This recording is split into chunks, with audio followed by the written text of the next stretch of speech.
Welcome to Wayward Writers. I'm senior literary agent and author Heather Cashman. I'm author and writing coach Stephanie Bearce. And I'm author and writing coach Nicki Jacobsmeyer.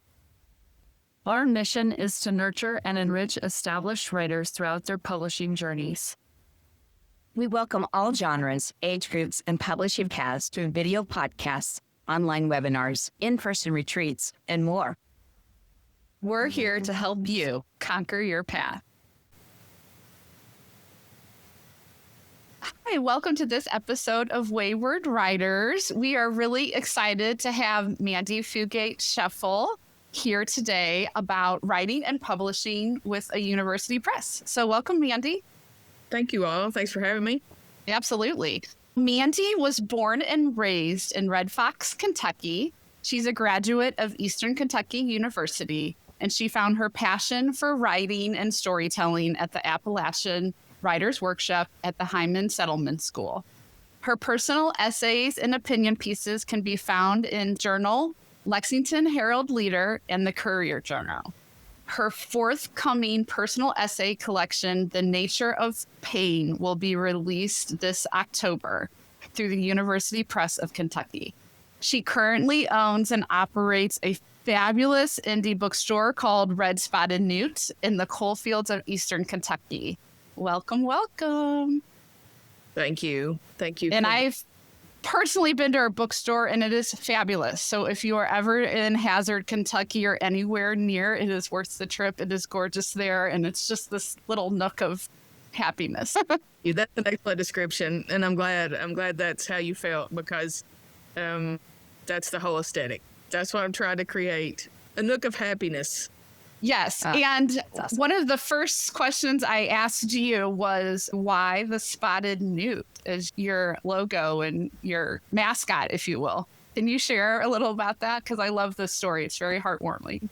Yeah. So I must have told you the whole story. Because I did. The red spotted newt, or the red eft, it's the juvenile stage of the spotted newt of Appalachia. And growing up in the holler that I grew up in, especially after it rained, they would be in the road, I guess, because of the mixture of the asphalt and the heat and the rain. And so I would immediately go outside because I knew that they were going to be everywhere. And I just love them. They have this personality about them, if a newt can have a personality.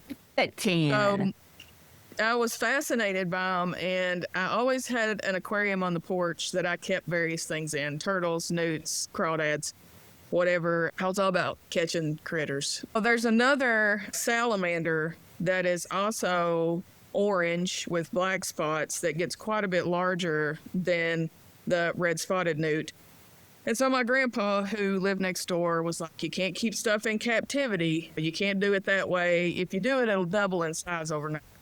And so I'm like 8 years old, and I'm like, okay. And this is very indicative of his personality. Like this, he loved it. So I get up the next morning, and he had switched them out. So the larger salamander was in the aquarium and the newt was gone. And so from that point forward, I was convinced that things could not be kept in captivity, which I'm not too far off from that viewpoint now. Yeah. He passed in October of 2009, and he was just anything that has to do with the natural world, my relationship with the holler that I grew up in, and the natural landscape, the place of Eastern Kentucky. He was an environmentalist before I even knew what an environmentalist was. And he is a big part of my life, really important to me. And that was just like my nod to him. Also thought it would make a cool logo and mascot. Absolutely. Yeah, the red. So Yeah. cheering. Yeah, and the fun thing about it is it's like inadvertently now, I wasn't expecting this, but when people see them in the wild now, they take a picture and they send it to me because it reminds them of the bookstore. Yay. And I'm like, That's cool. that's marketing that you can Yeah, use that's for. free marketing. Absolutely. I love it. And I think I wanted you to share that story because I feel like your store also embodies that spirit. And so I think indie bookstores have just a different feel to them. So Yeah. anyways, thanks for that Agreed. little Yeah. sidetrack there. Yeah. So Mandi, you're both an author and an indie bookstore owner, and other roles too. Can you tell a bit more about the path you're on juggling all these things, wearing all these hats? How do you Sure. balance it, and what are you doing? I don't know that I am balancing it, but I try. I think the bookstore and the writing journey they happened simultaneously because I attended the Appalachian Writers Workshop for the first time in 2019, the summer of 2019.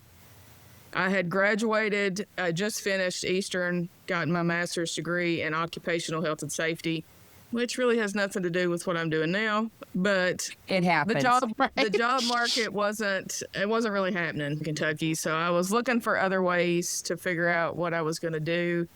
Our downtown of Hazard had just hired a downtown coordinator, and they were working on a revitalization of town. Our small downtown, our small main street had died out like a lot of others in this country. And so we were looking at ways to revitalize downtown. And so in the back of my mind, I was like, I'd like to have a bookstore. As a lifelong reader, lover of indie bookstores, I seek them out anytime I'm away from home and traveling. Me too. Mm-hmm. All those things were happening all at the same time. So I go to Writers Workshop, connect with a lot of writers in the Appalachian community, Central Appalachia in particular. And I just thought about what it was like growing up here without a bookstore and having the privilege of traveling to Lexington or Louisville and being able to visit bookstores, and how everybody didn't have that. They didn't have that privilege or that kind of access. And so I left the Writers Workshop thinking, okay, I've made these connections locally.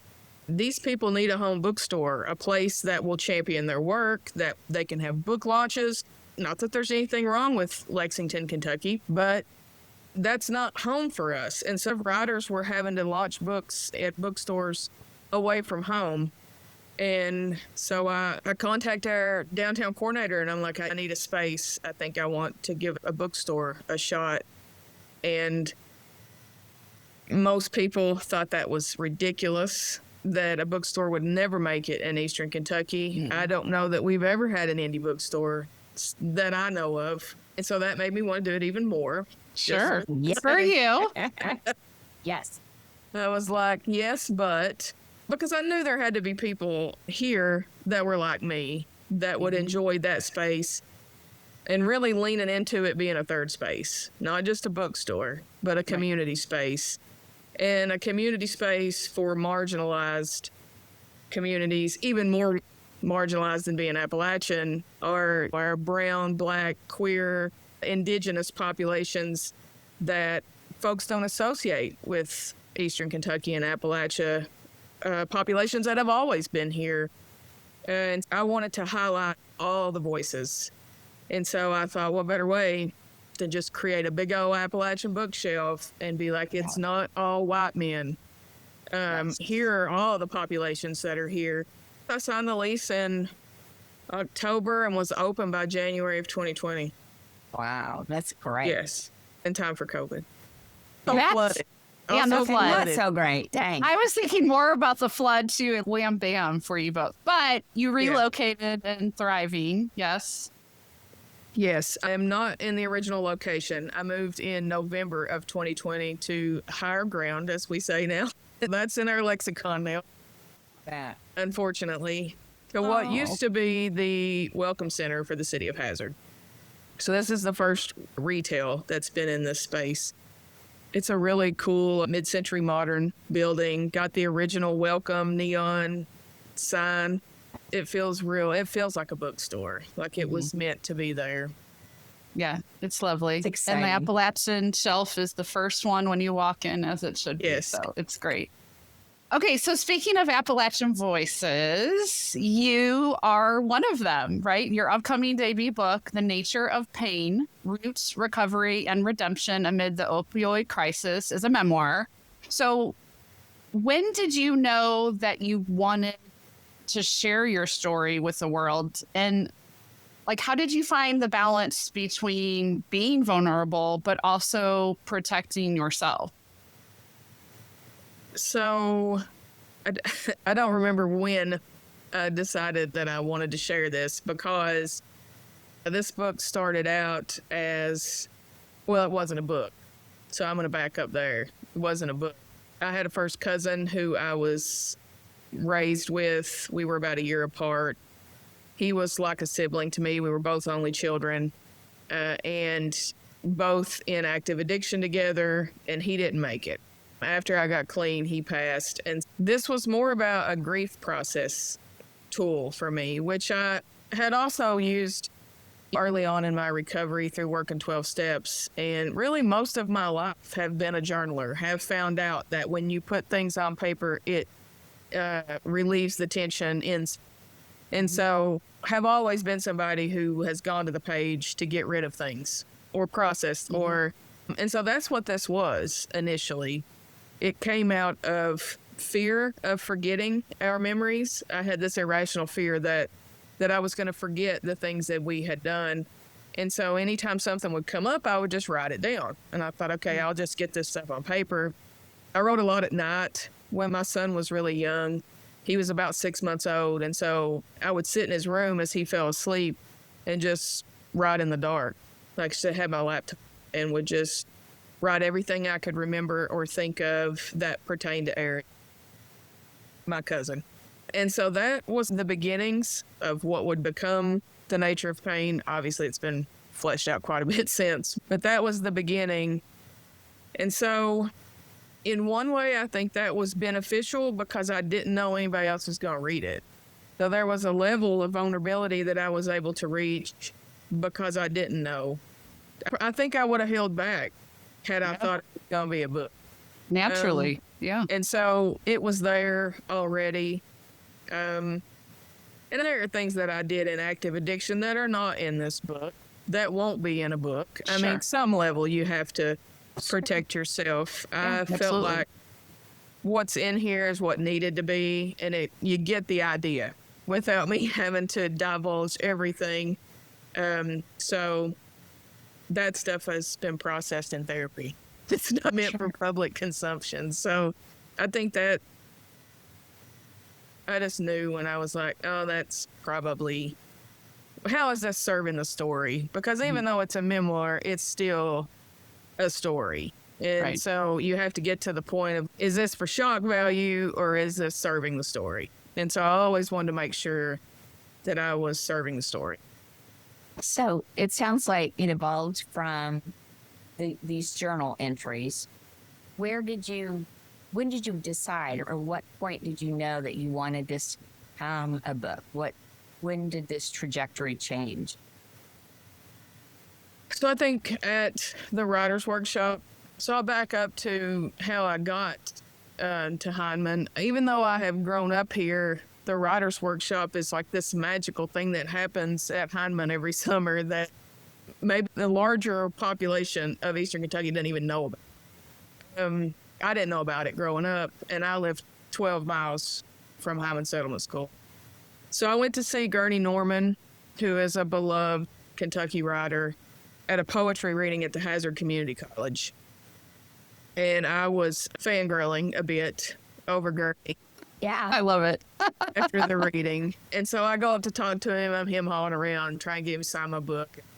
He finds out my grandpa played basketball for Car Creek High School, which is a storied basketball program in Kentucky. They've won multiple state championships. Now it's a consolidated school, but then it was Car Creek High School. So we go back and forth, and I'm telling him about my grandpa, and he's, oh, have you written this stuff down? Are these stories down? And I'm like, no, but I do have some things that I've been working on. And he said, send them to me.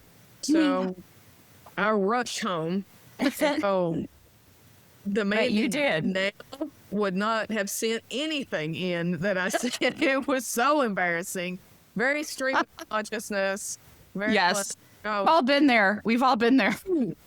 It was a mess. So I send that to him. By midnight, he has emailed me back and pulled out lines. And he was like, man, your voice is really strong right here. Do more of this. Or he pulled out the part, he had read it and sent me back suggestions. And then he was like, you got to go to Appalachian Writers Workshop. Like, we've got to get you to Heinemann. And I applied, and I think probably got in because of him that year. I don't know. I don't know if my work was ready for that, but because Gurney said so. And that's the way I moved as a writer early on. I'm like, Gurney Norman said. That's amazing. This is pretty good. So that's how I ended up at Heinemann. And so at that point, it's okay, you're a writer now, which I still am hesitant to even say. You are. Say it, Mandi. Say it right now. Who are you? Okay, I am a writer. Yes. Yes. All you listening, say it out loud. That's right. We are going to If you get write rid of imposter Now, syndrome. if you write, you're a writer. Really? It doesn't matter. Yes, for You the bet. listeners. If you Yes. write, you're a writer. So then I was like, okay, maybe I can put this together. And through that workshopping process, figuring out that this was an important story. And me also coming to the realization that there isn't a narrative from the inside that I could find that I related to from Eastern Kentucky. Lots of great work has happened by journalists, Beth Macy's Dope Sick being one of them. Beautiful. Since then, we have Demon Copperhead by Barbara Kingsolver, which is a piece of fiction that is pretty accurate. But there hasn't been anybody, there's no personal stories from that time period, and realizing that I could lean into that and use my experience to address those issues. And I love how a community, you going to be part of a community to listen to him read poetry, and then him, the networking of connecting him, just feeling this is someone who needs to be heard. And then getting to a workshop, all those things, like that's, we always talk about the magic happening when there's two writers in the same room. And it's just, don't you think it's an undescribable thing until you've done it? Yes. Yeah. And the book is dedicated to Gurney because, all of it, I feel like all of it started there. Had a poetry reading, I don't know that any of this would exist.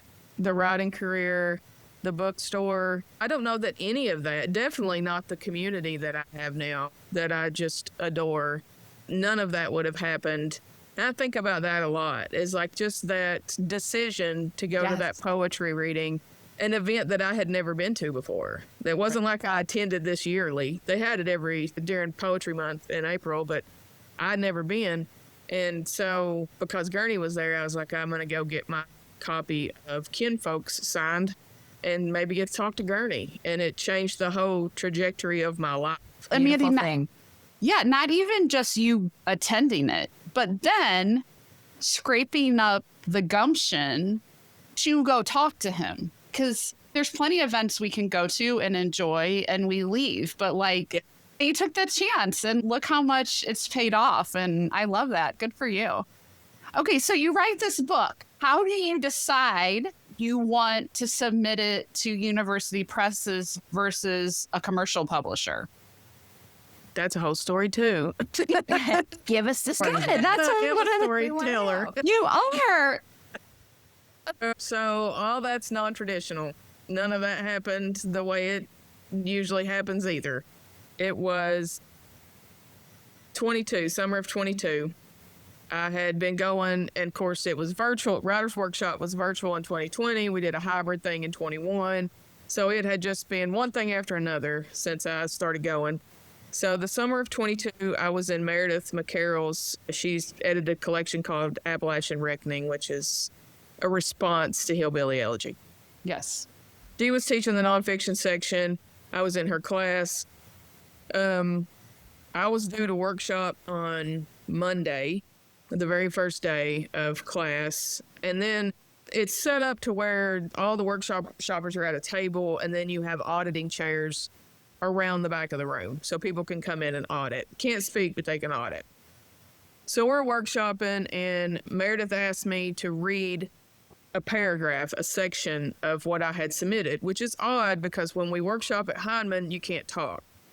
Like everybody gives their feedback and you can't speak until it's over.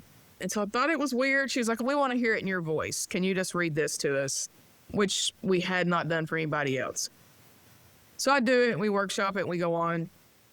After class, Abby Freeland, who is the acquisitions editor at University Press of Kentucky, was sitting behind me, unbeknownst to me. So she gets up and she was like, "Hey, I'm Abby Freeland. I'm here with UPK. We're doing a panel on publishing later in the week. Loved what you had to say. Here's my card." I didn't think anything of it. And Meredith pulls me aside and she was like, "That's a big deal." And I'm like, "Yeah, okay." Still very new to the whole thing. Yeah. Yeah, I'm only been in the game maybe 3 years. And she was like, "That's a big deal, and just know that." And so as the week goes on, by the time we get to Wednesday, Ashley Runyon, who is the director of the University Press in Kentucky, had also shown up on campus. And they pull me aside and were like, "Hey, we'd like to meet with you this morning when you've got a chance." So I sit down with them and they offered me a book deal. Oh, that's awesome. It right now. Congratulations. Yeah, that may change all the Wow. questions y'all have to ask after this because That's just That's so everybody's cool. dream. That's the writer well, dream story. That's so cool. and I'm realizing that more and more as I hang out in the world of writers. But yeah, and it wasn't finished, obviously. And you'd already done the work. It's not like does not negate all the hard work and talent you have. And I hope you know that and people remind you of that. Yeah. It's the magic of the publishing industry, like the right person with the right story in front of the right editor, just all that aligning. That's so great. Yeah, and I still don't know. Somehow my work got into their hands. She had read it before she even walked into that work. Somebody's flat. helping out behind the scenes. I love that. Even Can't better. get anybody to confess to it. Love it. But, Very you nice. know, I'm forever grateful. And Oh, that's good. that was a pretty special day. Yeah. And So then cool. we had catastrophic flooding that night to Oh. really just throw that story for a Highs loop. and lows there. But yeah, we had the flood of 22 was So you've had a few challenges, flooding, Yes. book moving. What other challenges did you encounter in writing this, in the writing aspects? What challenges did you feel like you had to overcome? I think a big challenge is telling my story alongside stories of other individuals that were with me. That's tough in writing memoir and trying to figure out how to navigate that, because there's one thing in me making the decision to air everything out. Sure. It's another for the people who were in it with me. So, Tangentially involved, yeah. right. Yeah. How do you do that for our memoir writers and So I changed names okay. and other identifiers. I tried to be very vague about location and if there was a car involved, or I felt like I protected people as best I could. A lot of the book is about my family, and they all are completely on board and Yeah. were okay with That's me. wonderful. Also, unfortunately, a lot of people in the book are gone. They're no longer living, a good majority of the people in the book. So that kind of takes care of itself. But I also think for any writer, I don't want to speak for the whole community, but for Appalachian writers, it's tough to write honestly about growing up in Appalachia without an overemphasis on the stereotypes. So to not romanticize it, there were truths that I needed to tell that I was like, I can't write that because we're trying to overcome that stereotype. I can't talk about welfare and trailers and food stamps and poverty like I can't, because we're trying to overcome that. Yeah. But at some point, it has to be there. And I think if you do it in a way that doesn't sensationalize it, that it's just I don't spend a lot of time on it. It's just, hey, we were on welfare while my mom was putting herself through school. It's very just, it's there because it's necessary. Fact. And I try not to use it as it's not social commentary for me. Sure. And I think there are other problematic memoirs about the region where it became social commentary, and it's everybody's addicted and they're lazy and they're uneducated. And I just felt like as long as I stayed true to my story, then it was okay. Run the risk of leaning in too much. So I think those were the hardest parts for me. So how did, peer reviews or thoughts, how did that, or did it shape the final version of the book that we will get to read in October? Not really. I did have a peer reviewer that felt like maybe I should go deeper into those experiences, but I ultimately felt like it was just the right amount and what it needed to be. I had very positive peer reviews, and there was a lot of comparison to Hillbilly Elegy.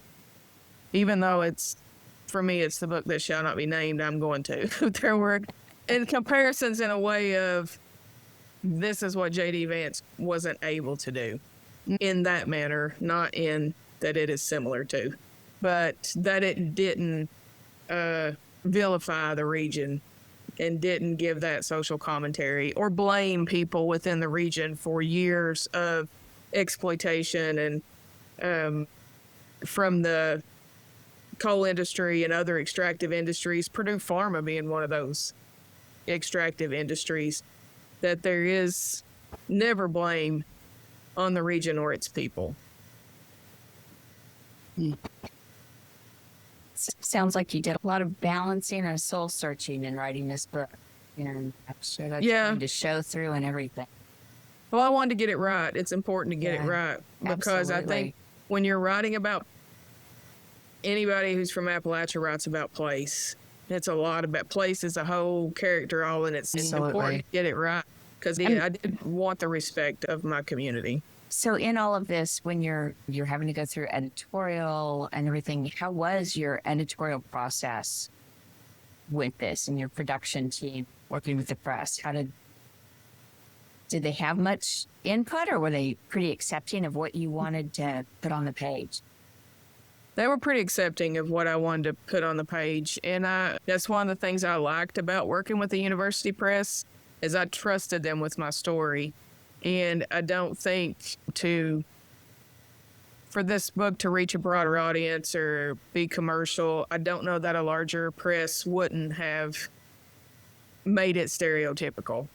And I knew University Press of Kentucky was not going to do that. And so there was a level of trust there. And then I eventually ended up working with Meredith McCarroll. The University Press hired her to help me just flesh out what I had, because a lot of it was just framework, because it was for me, and then all the blanks about a lot of things. And to work with somebody else and be like, you have talked about Eric for 56 pages and I don't know what he looks like.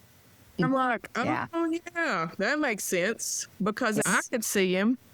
Sure. And so just taking the framework of each of the individual chapters and really fleshing them out to get the most out of them, as far as to turn it into a book, because essentially it wasn't. I have been very pleased with the process. We had some discussion about language that's used in the book, because I grew up recovered in a time where the language is not the same. People said addict, people said addiction, junkie was used in the meetings that I was in.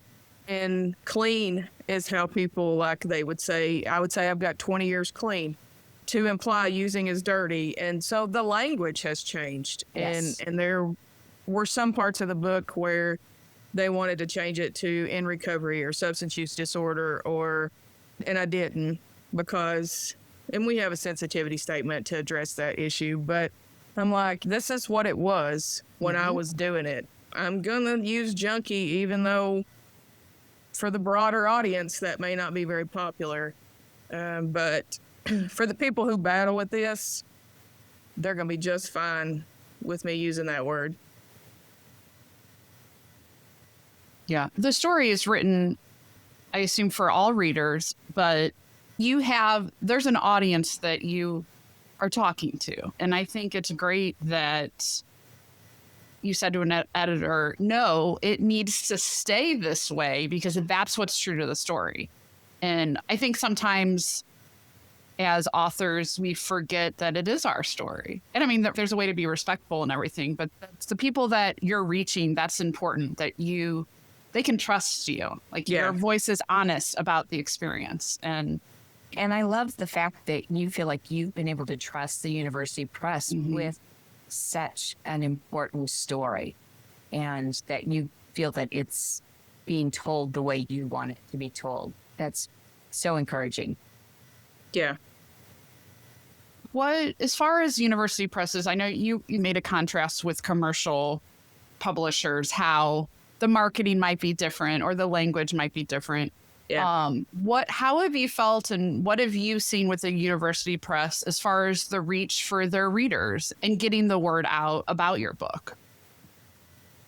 So I think we're still really in the middle of that process right now. And they do have a small staff. That's just the reality of it. And also the political climate, unfortunately, is going to play a role in this due to funding cuts to university presses.